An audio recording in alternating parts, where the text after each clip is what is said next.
بھٹ محلہ سوزیت میں بنیادی سہولیات کا فقدان، رہائشی مشکلات کا شکار۔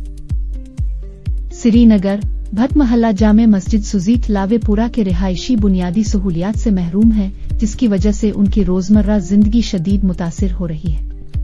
مقامی افراد کے مطابق علاقے کی سڑکیں خستہ حالی کا شکار ہیں، جبکہ نکاس آب کا کوئی مؤثر نظام موجود نہیں، جس کے نتیجے میں بارش سیوریج کا پانی گھروں میں داخل ہو جاتا ہے اور مکینوں کو شدید مشکلات کا سامنا کرنا پڑتا ہے۔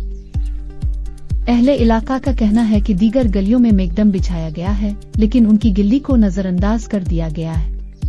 اس کے باعث خاص طور پر اسکول جانے والے بچوں کو مشکلات پیش آتی ہیں، کیونکہ کیچڑ اور گندگی کی وجہ سے ان کی یونیفارم خراب ہو جاتی ہے۔ رہائشیوں کا کہنا ہے کہ وہ کئی بار متعلقہ حکام سے شکایت کر چکے ہیں اور میڈیا سے بھی رابطہ کیا، لیکن کوئی کارروائی عمل میں نہیں لائی گئی۔ کل کہا گیا تھا کہ ٹیم آئے گی، مگر آج کوئی کال بھی نہیں اٹھا رہا، ایک مقامی شہری نے افسوس کا اظہار کیا۔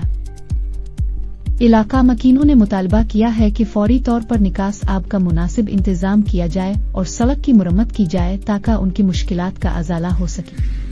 انہوں نے خبردار کیا ہے کہ اگر مسائل حل نہ کیے گئے تو وہ احتجاج پر مجبور ہو جائیں گے۔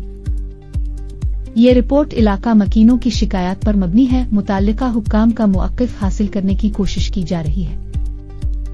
مزید تفصیلات اور تازہ ترین معلومات کے لیے سمیر کشمیری آفیشل سے جڑے رہیں۔